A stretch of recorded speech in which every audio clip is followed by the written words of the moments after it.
बहुत बहुत धन्यवाद। यात्रा किलोमीटर चलेंगे प्रशांत किशोर जी, और जो संकल्प जिन समस्याओं की चर्चा अपने निराकरण के लिए, क्योंकि आपकी जो समस्या है प्रशांत किशोर सर जी और खोड़ा के मुखिया सुमंत कुमार यादव जी और हमारे पूर्व मुखिया, हमार नाम है प्रशांत किशोर, हम नेता ना है, कोनो दलों नहीं की बनैले, अरवा से वोटो मांगे नहीं की आई। आधा आदमी दे में उंगिया था और आधा आदमी सोचा था कि भाई जब वोट मांगत नहीं कौन कोनो चुनाव है नहीं के तो पैदल पैदल चल के हमारा गांव में काहे चाहिए बात बुझाता ना बात कि भाई जब वोटे नहीं के नेता तो तबे ना आवेला जब वोट मांगे के होला। तो हम काहे के संकल्प पहले वाले की गांव अपन घर परिवार सब सुख सुविधा छोड़ के बिहार के गांवे गांव 4,000 4,500 किलोमीटर पैदल चले के बाद, ताकि हर गांव हर प्रखंड पंचायत में जाके लोग से मिलल जाओ, बातचीत कर जाओ।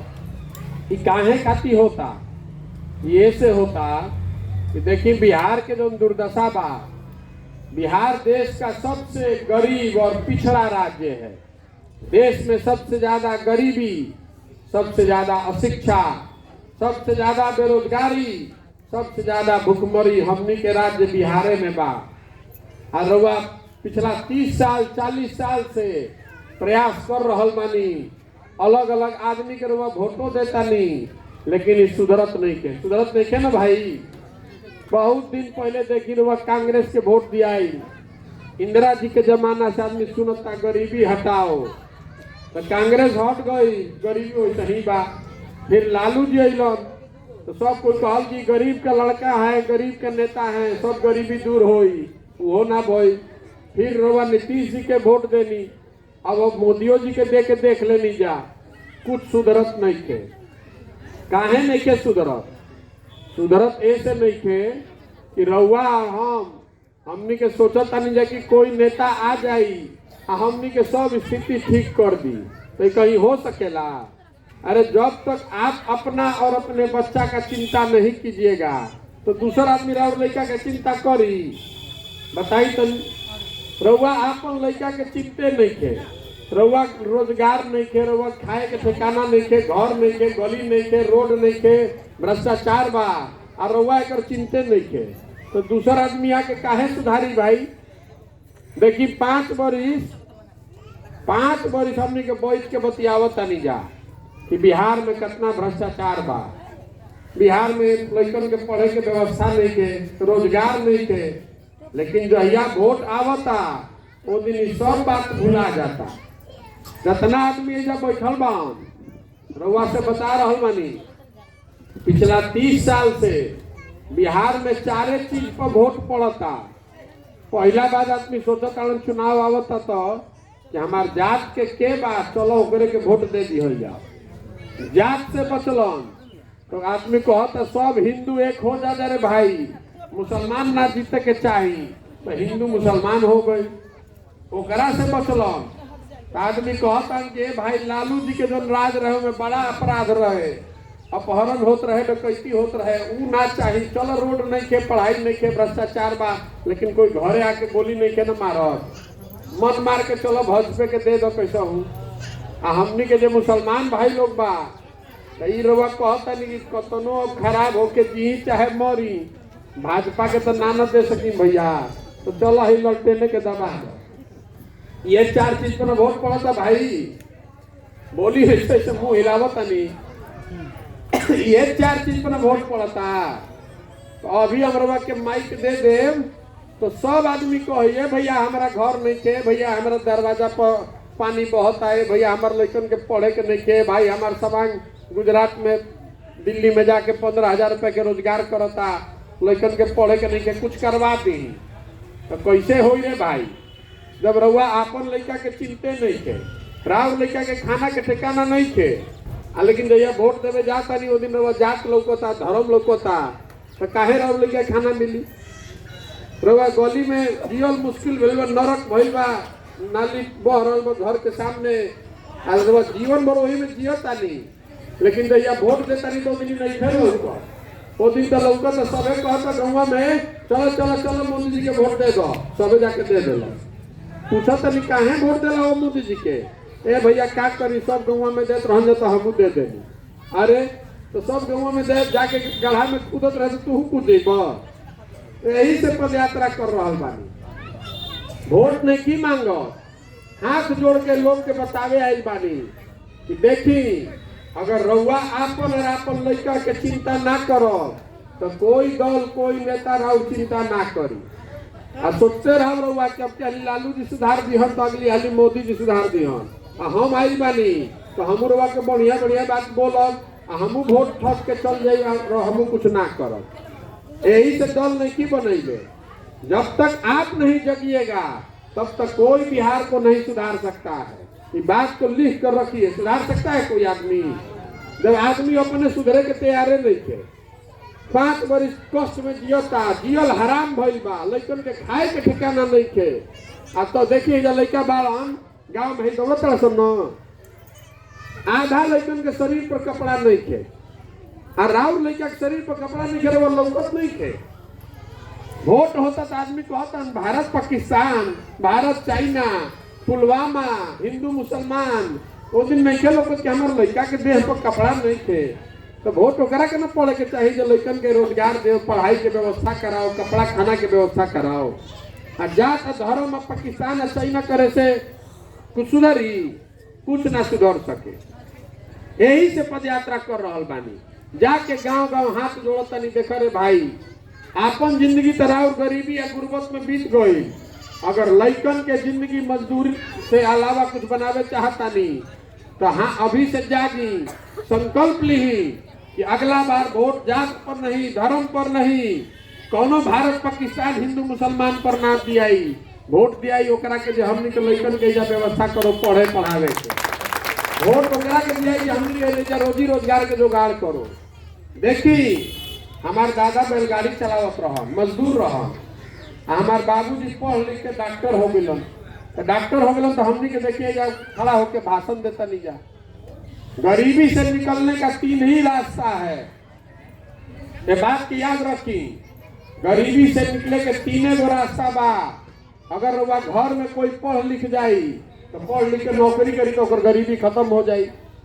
दूसरा रास्ता ये बा कि जरा भी जमीन बा तो किसानी करके खेती करके पैसा कमा सकेला, आगे बढ़ सकेला। तो बिहार में 100 में 60 आदमी के पास एको धूर जमीने नहीं है। 40 आदमी खाली खेती करता है, 60 आदमी के पास जमीने नहीं है, तो गरीबी दूर कैसे हो? आज खेती किसानी कर रहा बा, 277 के यूरिया मिला तो 600 में 700 में। आज पोटास पर DAP पर वह देता नहीं 500 रुपया 800 रुपया ब्लैक। आ डीजल का लागत 9 रुपया ज्यादा लीटर पर यूपी के मुकाबले। आज जब धान रवा पैदा हो गए घर में तो 2000 के धान रवा बेचता नहीं 1500 में। तो खेती किसानी करके गरीबी खत्म हो कभी? कतनो रवा हार गला दे रवा किसानी करके खेती करके पैसा ना आ सके। आ बच गए 60% आदमी जरा न पैसा बा, न जमीन बा, न शिक्षा बा, तो सब आदमी मजदूर हो गई। तो मजदूर कैसे? फिर आपसे बतियाएंगे, आपको दिए थे मौका ना, फिर खड़ा होकर फिर बोल लीजिएगा। बिहार में शिक्षा व्यवस्था, गरीबी क्यों नहीं खत्म हो रहा है? पिछला 30-40 साल में शिक्षा व्यवस्था ध्वस्त कर दिया गया। स्कूल में खाली खिचड़ी बटाता और वो ये सोचता नहीं कि हमारे लड़का के खिचड़ी मिल गई कि ना। रवै चिंता नहीं है कि हमारे लड़का पढ़त नहीं है, तो खिचड़ी खाई लड़का और कॉलेज में जाके खाली डिग्री ली तो मजदूर ना बनी तो कलेक्टर बनी। जब पढ़ाइए लिखे करत तो हो क्या? आ खेती किसानी से कुछ होते नहीं थे, आ रोजी रोजगार करे खातिर पूंजी है नहीं थे, तो गरीबी दूर हो कैसे? वो हमरा के बता दी। तो जब तक आप नहीं जगिएगा, नया प्रयास नहीं कीजिएगा, तब तक कि सुधरने वाला नहीं है। इसीलिए गांव गांव घूम रहे हैं, आपको समझाने का प्रयास कर रहे हैं। अपना जीवन अपना सुख सुविधा छोड़ के कि अगर वह ना सुधर तो लाउर लइकनों की स्थिति सुधरने वाला नहीं थे। जात पर धर्म पर किसी के बहकावे में आकर वोट मत दीजिए। कोई आदमी 500 रुपया लेके वोट दे देता, कोई 1000 रुपया लेके वोट दे दिल, तो 1000 रुपया लेके वोट दे देनी तो 1.5 लाख के इंदिरा आवास चल गए हवा खाए। अब वो कबो ना मिली। आदमी कहता है भैया का करी 2000 रुपया मिलल वही से दे देनी यहाँ वोट, तो 2000 रुपया वाले के वोट दे तो 1.5 लाख के इंदिरा आवास ना मिली, तो लड़कन के पढ़े के व्यवस्था ना हुई। यही से ही पूरा प्रयास कर रहा बानी, नया प्रयास जौना में कोई आदमी दल ना बनावे, जनता मिल के दल बनाए। आज रउआ सब में से जरा के जनता चुन के निकालो, ओकरे के जितावल जाओ। तो बोली की प्रयास होके के चाहे कि ना होके के चाहे? अरे होके के चाहे कि ना होके के? सब रोज सुतल बानी, जितना इधर वो महिला बैठल बानी जाके नीतीश कुमार के वोट दबा देता नहीं जा। जा बाप बाप कर रहा बानी कि महंगाई बा भैया हई नहीं के हौ नहीं के, तो काहे वोट दबेले रही? काहे वोट दबेले रही नीतीश कुमार के? जब वोट जैसा दबाई जो वोट तो ना काटब, गलती वोट दबाइएगा तो गलती ही ना सामने आएगा। बिना देखे समझे वोट दबा रहे हैं, और बाद आदमी बाप बाप करता कि महंगाई बहुत हो गई बा, खड़ा कहतन कि महंगाई बहुत हो गई बा। तो सरकार बनावे पाकिस्तान से आदमी आके वोट दबैले रहे, वोटवा देवे सबने बुझाए के चाहत रहे, तो अगर आंख बंद करके वोट दबा देनी पुलवामा के नाम पर, तब भरत 1250 रुपए सिलेंडर के, तब काहे बाप बाप करता भाई? तब 10 1250 सिलेंडर के 1600 DAP के जब वोट दियात रहे, वो घड़ी तो पाकिस्तान लौकत रहे, वो घड़ी पुलवामा चाइना लौकत रहे, तो अब काहे के नरिया तोड़ जा? अब दो हुए धान बो तो गेहूं काटब, जो बोइएगा वही ना काटिएगा। जैसा वोट दीजिएगा वही आपके और आपके बच्चों के सामने आएगा। और समझ में आता है तो ठीक है, और नहीं समझ में आता है तो जिस बदहाली या गरीबी में आप जी रहे हैं उसी में आपका बच्चा भी जिएगा, सुधरने वाला नहीं है। हमारी जिंदगी पर उससे कोनो फर्क नहीं के पड़े वाला। हम नेता आकर वैसे वोट नहीं की मांगे आई के हमारा वोटवा ना दे तो हमारा कुछ कम हो जाए। हम जहाँ पानी भगवान के दया से हमारा बहुत बा, लेकिन इसी राज्य में जन्म लिए हैं, इसलिए अपना सब कुछ छोड़ के घर परिवार गांव गांव घूम रहे हैं कि कम से कम अपना भाई बंधु के जगाई। दूसरा राज्य सब कहाँ चल गई सन, हमने के यही दुर्दशा में मजदूर बन के घूमता नहीं जा। बिहार में तो मोटरसाइकिल देखा था नहीं रोड पर चलता, मोटरसाइकिल कहाँ बनता? मोटरसाइकिल बनता महाराष्ट्र में, हरियाणा में। घर देखी बनल बा, सीमेंट लागल बा, में छड़ लागल बा, ये कहाँ बनता? ये बनता उड़ीसा में, मध्य प्रदेश में, झारखंड में। गाड़ी लागल बा, बस पर वो बैठता नहीं। बस कहाँ बनता? बस बनता, गाड़ी बनता तमिलनाडु में, गुजरात में। बिहार में क्या बनता? बिहार में कुछ नहीं के बना। बिहार में हमने के खाली जवान लेकर के मजदूर बनावता नहीं जा, सब आदमी मिलकर सब जवान लेकर के मजदूर बनावता। 20 वर्ष के लड़का भइल ना कि पीठ पर झोला बांध के चल गई मजदूरी करे।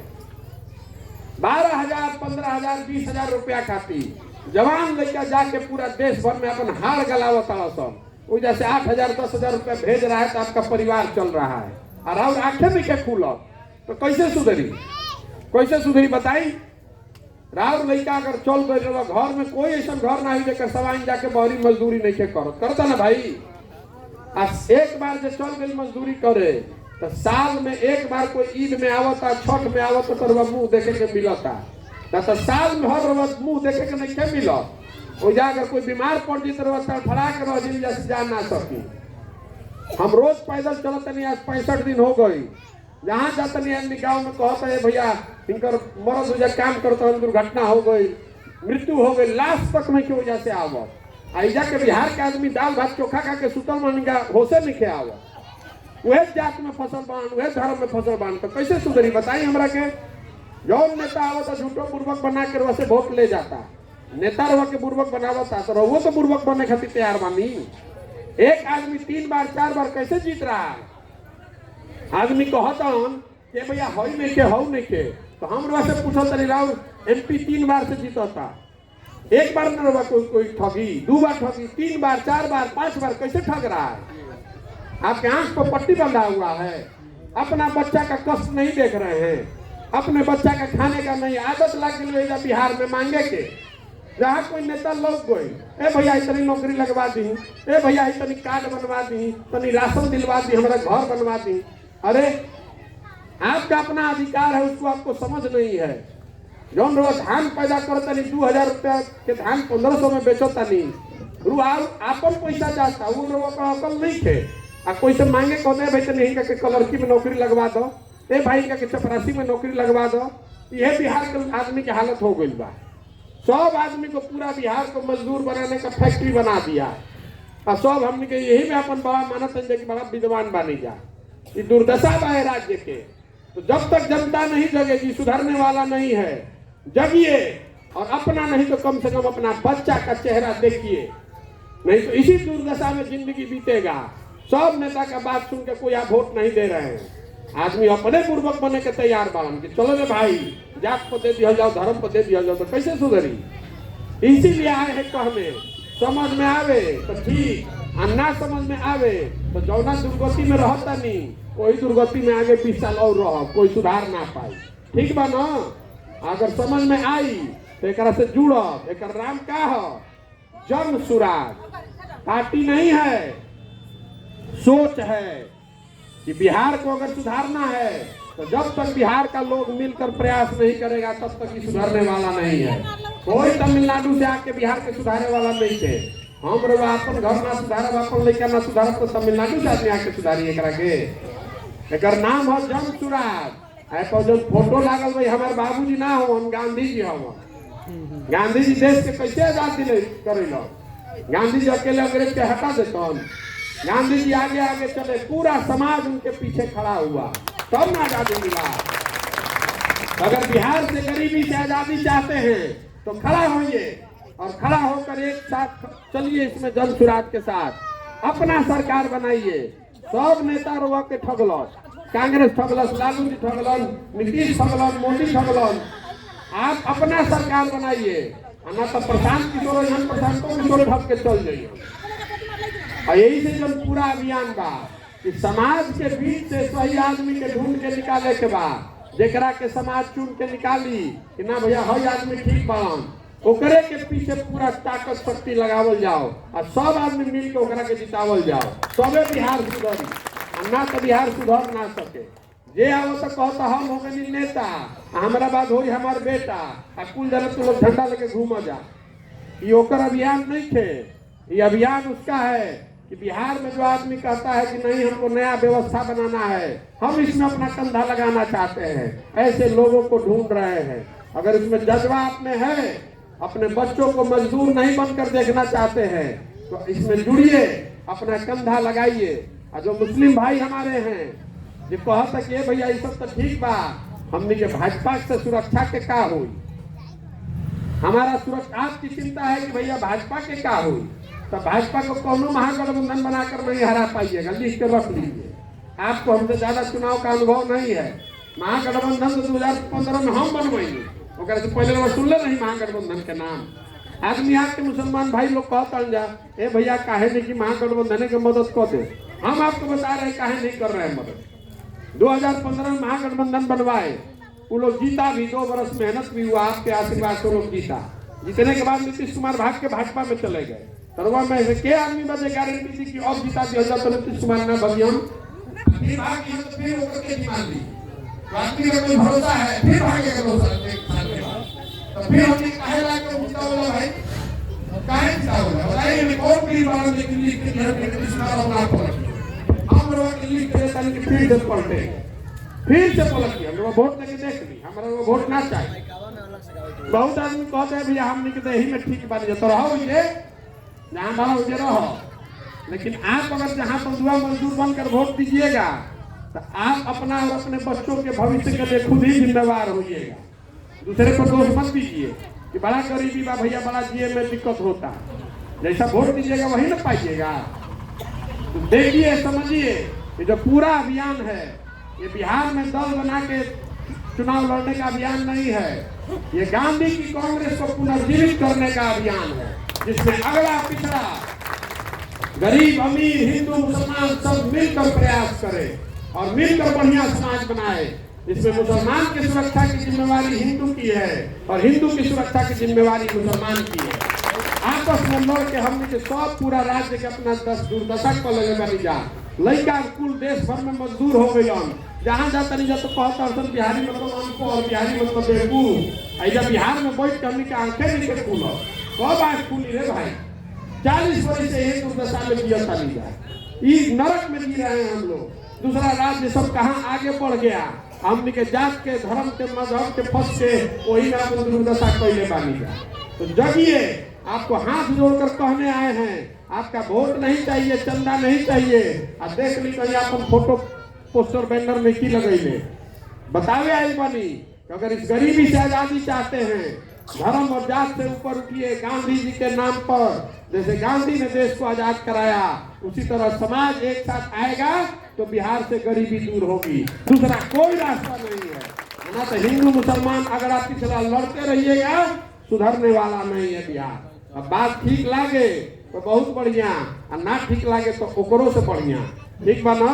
हम अभी जैसे चलब आगे रउआ के बात के चिंतन मनन करी घर में बैठ के। ठीक लागी तो दोस्त मित्र के बताई, और ना ठीक लागी तो कंबल ओढ़ के सूती। अपन लड़कन के भविष्य के जिम्मेवार आप ही हैं, हम प्रशांत किशोर नहीं हैं। हम कोई वादा करने नहीं आए हैं कि हम आई तो हई कर दे भाव कर दे। हम इतना कहने आए हैं कि आप में वो क्षमता है, अगर आप तैयार होइएगा तो आपको आपके साथ मिलकर ऐसी व्यवस्था बना सकते हैं जिसमें लोगों का कल्याण हो, सुरक्षा हो, गरीबी दूर हो, भ्रष्टाचार खत्म हो। हाँ नहीं तो रउआ के जैसे गांव देहात में कहल जाला कि मछली जरा खाए के आदत बा तो या तो ओकरा के मछली दे दो या ओकरा के मछली मारे सिखा दो। ये मछली मारे सिखावे वाला अभियान बा। सीखे के हो खेत में आओ, अन्ना तो मांग के मछली जरा जब मिले तो खा, ना मिले तो भूखे रहो। ठीक ना? बहुत बहुत धन्यवाद।